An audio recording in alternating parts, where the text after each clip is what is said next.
नमस्कार दोस्तों, आपका स्वागत है आपके अपने YouTube चैनल बीपीएम नॉलेज में। आज हम लोग एसएससी के जो है टॉप 50 क्वेश्चन करने वाले हैं, जो कि सभी एग्जामों के लिए बहुत ही महत्वपूर्ण रहने वाला है।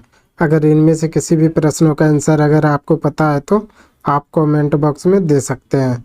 तो चलिए आज का वीडियो शुरू करते हैं। आज का पहला क्वेश्चन है, किसी दीपक की बत्ती से तेल किस कारण से ऊपर उठता है? किसी दीपक की बत्ती से तेल किस कारण से ऊपर उठता है? तो ये केशिकत्व के कारण से। इसका राइट आंसर ऑप्शन डी हो जाएगा। केशिकत्व के कारण से जो है किसी दीपक की बत्ती से जो है तेल ऊपर की ओर उठता है। चलिए अगला क्वेश्चन देख लेते हैं। अगला क्वेश्चन है, मोटर कार में पश्च दृश्य के लिए कौन सा दर्पण का व्यवहार होता है? मोटर कार के में पश्च दृश्य के लिए कौन सा दर्पण का व्यवहार होता है? तो ये होता है उत्तल दर्पण का। इसका राइट आंसर ऑप्शन डी हो जाएगा। उत्तल दर्पण का प्रयोग जो है मोटर कार में जो है पीछे की ओर देखने के लिए जो है प्रयोग किया जाता है। चलिए अगला क्वेश्चन देख लेते हैं। अगला क्वेश्चन है, तड़ित चालक किससे निर्मित होते हैं? तड़ित चालक किससे निर्मित होते हैं? तो ये होता है तांबा से। इसका राइट आंसर ऑप्शन बी हो जाएगा। तड़ित चालक जो है यह तांबा से निर्मित होते हैं। चलिए अगला क्वेश्चन देख लेते हैं। अगला क्वेश्चन है, निम्न में से सर्वाधिक पारिस्थितिकी ईंधन कौन सी है? निम्न में से सर्वाधिक पारिस्थितिकी ईंधन कौन सी है? तो यह है हाइड्रोजन। इसका राइट आंसर ऑप्शन सी हो जाएगा। हाइड्रोजन जो है यह सर्वाधिक पारिस्थितिकी ईंधन है। चलिए अगला क्वेश्चन देख लेते हैं। अगला क्वेश्चन है, ईईजी का प्रयोग किसके निदान के लिए होता है? ईईजी का प्रयोग किसके निदान के लिए होता है? तो ये होता है मस्तिष्क के निदान के लिए। इसका राइट आंसर ऑप्शन सी हो जाएगा। ईईजी का प्रयोग जो है मस्तिष्क के निदान के लिए जो है प्रयोग किया जाता है। चलिए अगला क्वेश्चन देख लेते हैं। अगला क्वेश्चन है, रेडियो सक्रियता का आविष्कार करने वाले वैज्ञानिक कौन है? रेडियो सक्रियता का आविष्कार करने वाले वैज्ञानिक कौन है? तो यह हेनरी बेकुरल। इसका राइट आंसर ऑप्शन डी हो जाएगा। हेनरी बेकुरल जो है यह रेडियो सक्रियता के आविष्कार करने वाले वैज्ञानिक हैं। चलिए अगला क्वेश्चन देख लेते हैं। अगला क्वेश्चन है, वैद्युतिक इस्त्री में अभ्रक का प्रयोग होता है क्योंकि यह है। वैद्युतिक इस्त्री में अभ्रक का प्रयोग होता है क्योंकि यह ताप तथा विद्युत दोनों का कुचालक होता है। इसका राइट आंसर ऑप्शन डी हो जाएगा। ताप तथा विद्युत दोनों का कुचालक जो है वैद्युतिक इस्त्री में जो अभ्रक का प्रयोग किया जाता है। चलिए अगला क्वेश्चन देख लेते हैं।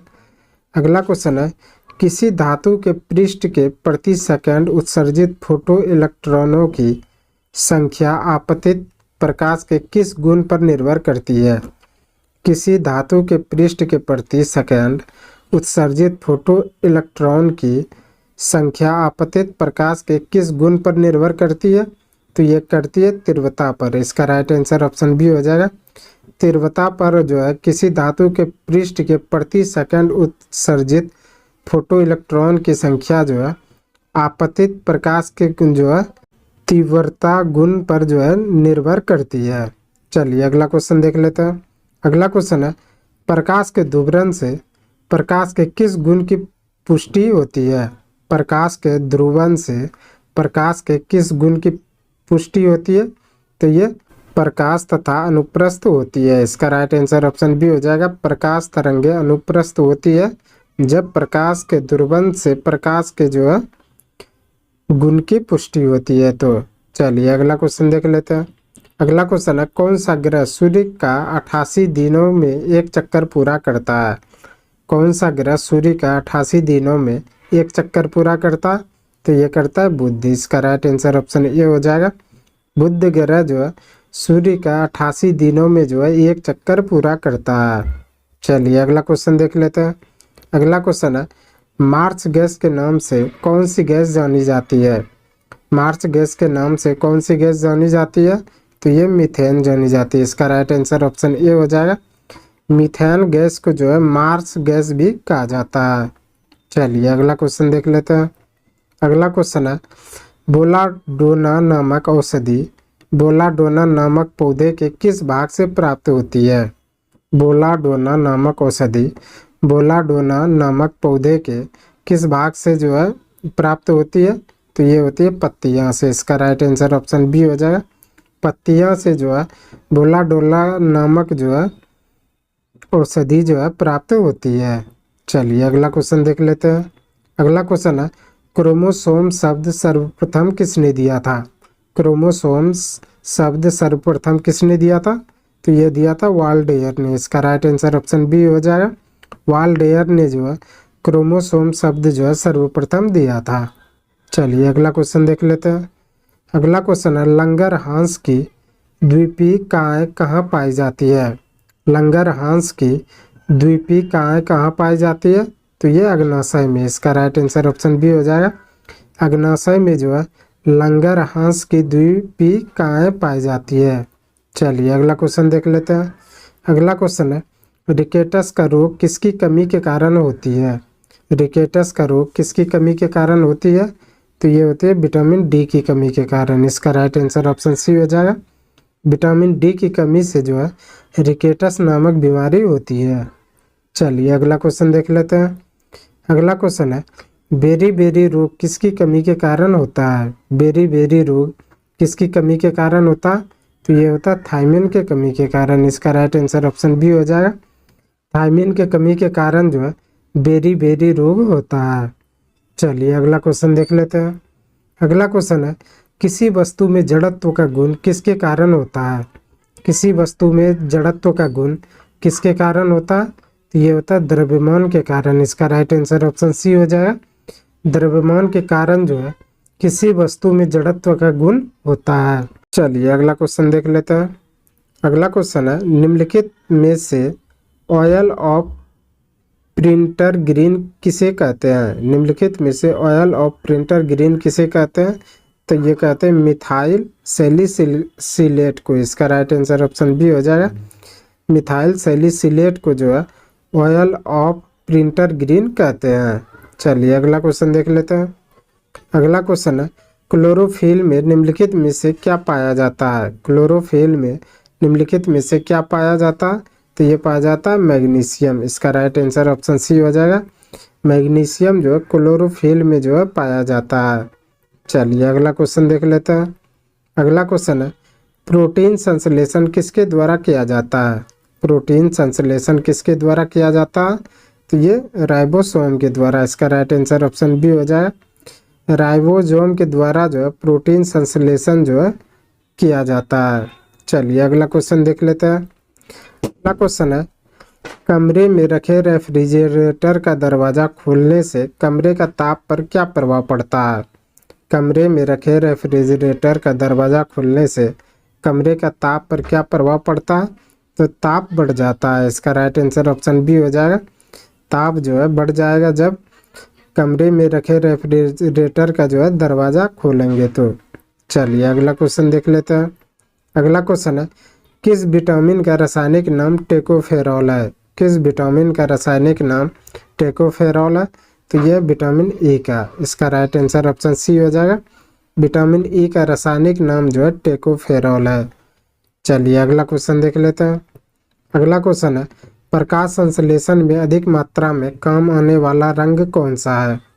प्रकाश संश्लेषण में अधिक मात्रा में काम आने वाला रंग कौन सा है? तो ये लाल रंग। इसका राइट आंसर ऑप्शन बी हो जाएगा। लाल रंग जो है प्रकाश संश्लेषण में जो अधिक मात्रा में काम आने वाला रंग है। चलिए अगला क्वेश्चन देख लेते हैं। अगला क्वेश्चन है, जापान के निवासी किस नामक शैवाल का उपयोग सलाद के रूप में करते हैं? जापान के निवासी किस नामक शैवाल का उपयोग जो है सलाद के रूप में करते हैं? तो ये अल्वा नामक। इसका राइट आंसर ऑप्शन ए हो जाएगा। अल्वा नामक जो है शैवाल का प्रयोग जो है जापान के निवासी जो है सलाद के रूप में करते हैं। चलिए अगला क्वेश्चन देख लेते हैं। अगला क्वेश्चन है, वह किरण जो न्यूट्रॉन के टूटने से बनती है तथा जिसका वेग प्रकाश के वेग के बराबर होता है। वह किरण जो न्यूट्रॉन के टूटने से बनती है तथा जिसका वेग जो है प्रकाश के वेग के बराबर होता है तो वो होता है बीटा किरण। इसका राइट आंसर ऑप्शन ए हो जाएगा। बीटा किरण जो है यह जो है वह किरण है जो न्यूट्रॉन के टूटने से बनती है और इसका वेग जो है प्रकाश के वेग के बराबर होता है। चलिए अगला क्वेश्चन देख लेते हैं।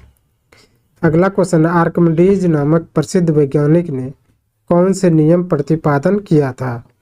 आर्किमिडीज नामक प्रसिद्ध वैज्ञानिक ने कौन सा नियम प्रतिपादित किया था?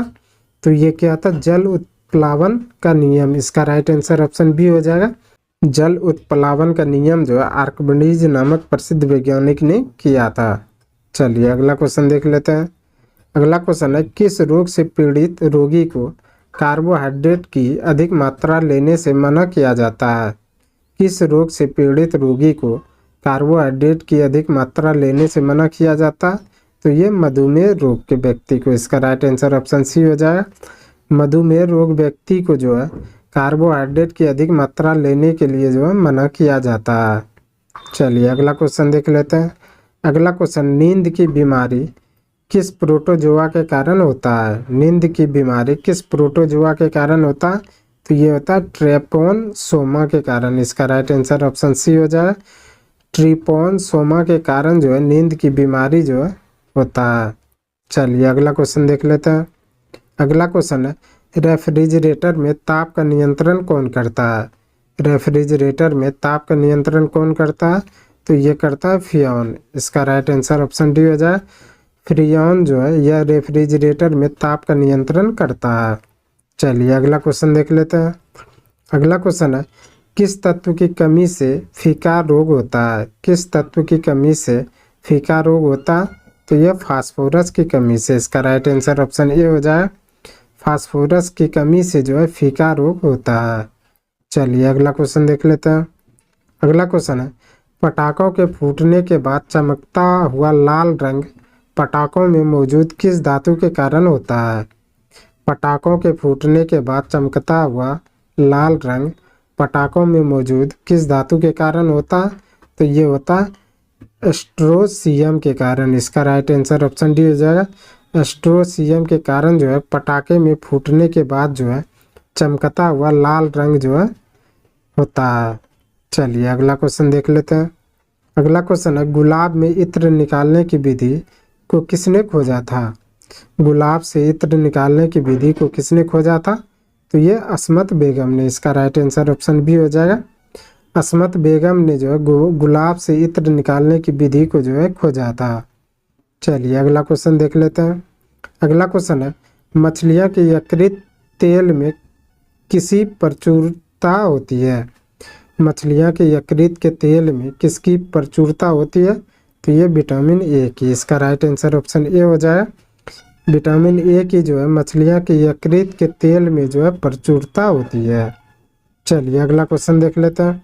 अगला क्वेश्चन है, धातु के तार में विद्युत धारा का प्रवाह किसके कारण होता है?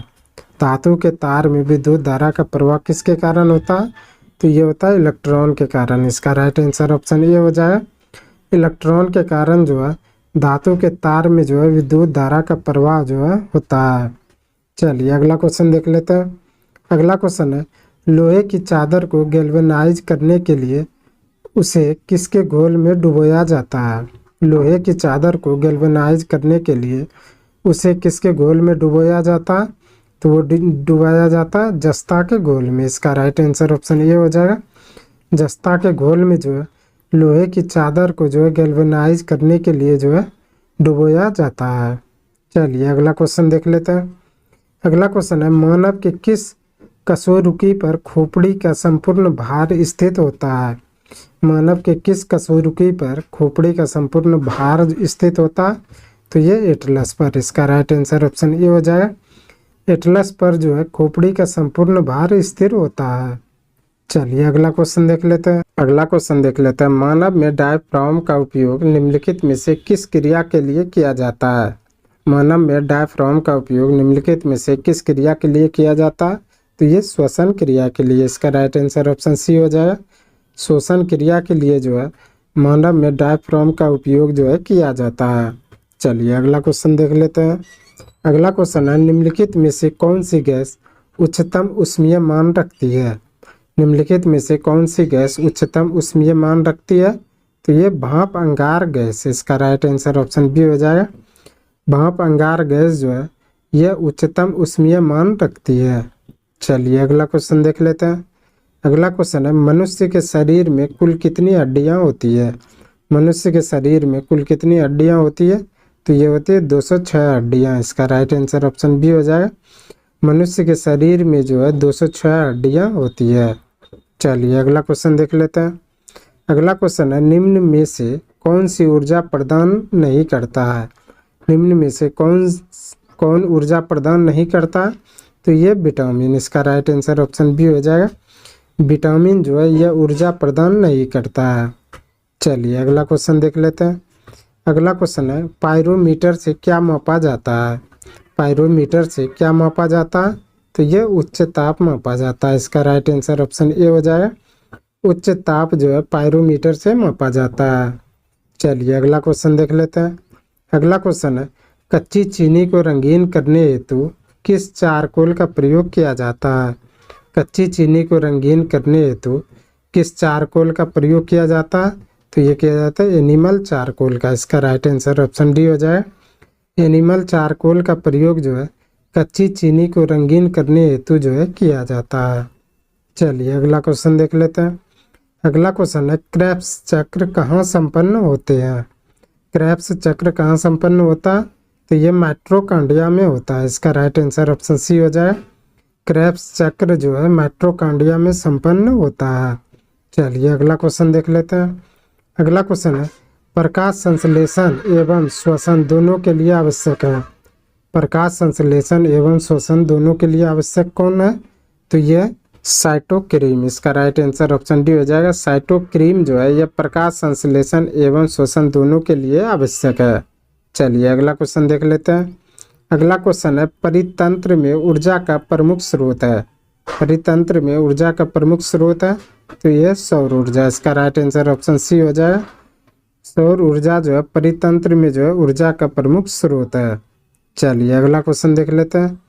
अगला क्वेश्चन है, लाल मिट्टी का रंग लाल होता है क्योंकि इसमें क्या पाया जाता है? लाल मिट्टी का रंग लाल होता है इसमें क्योंकि इसमें क्या पाया जाता है? तो इसमें पाया जाता है लोहा। इसका राइट आंसर ऑप्शन सी हो जाएगा। लोहा जो है लाल मिट्टी रंग का होता है क्योंकि इसमें जो है लोहा पाया जाता है। चलिए अगला क्वेश्चन देख लेते हैं। अगला क्वेश्चन है, निम्नलिखित में से किस विटामिन को टोकोफेरॉल के नाम से जाना जाता है? निम्नलिखित में से किस विटामिन को टोकोफेरॉल के नाम से जाना जाता? तो ये विटामिन ई को। इसका राइट आंसर ऑप्शन सी हो जाएगा। विटामिन ई को जो है टोकोफेरॉल के नाम से जाना जाता है। चलिए अगला क्वेश्चन देख लेते हैं। अगला क्वेश्चन है, निम्नलिखित में बेकिंग सोडा के नाम से किसे जाना जाता है? निम्नलिखित में बेकिंग सोडा के नाम से किसे जाना जाता है? तो जाना जाता है सोडियम बाइकार्बोनेट को। इसका राइट आंसर ऑप्शन बी हो जाएगा। सोडियम बाइकार्बोनेट को जो है बेकिंग सोडा के नाम से जाना जाता है। चलिए अगला क्वेश्चन देख लेते हैं। अगला क्वेश्चन है, हीलियम की खोज किसने की थी? हीलियम की खोज किसने की थी? तो ये की थी लोकेयर ने। इसका राइट आंसर ऑप्शन बी हो जाएगा। लोकेयर ने जो है हीलियम की खोज की थी। चलिए अगला क्वेश्चन देख लेते हैं। आज का अंतिम क्वेश्चन है, निम्नलिखित में से कौन सा अम्ल सिरके में उपस्थित है? निम्नलिखित में से कौन सा अम्ल सिरके में उपस्थित है? तो ये एसिटिक अम्ल। इसका राइट आंसर ऑप्शन डी हो जाएगा। एसिटिक अम्ल जो है यह सिरके में उपस्थित है। आज के लिए बस इतना ही। हमें उम्मीद है कि ये वीडियो आपको पसंद आया होगा। अगर पसंद आया तो प्लीज़ लाइक कमेंट शेयर और चैनल को सब्सक्राइब जरूर करें। धन्यवाद।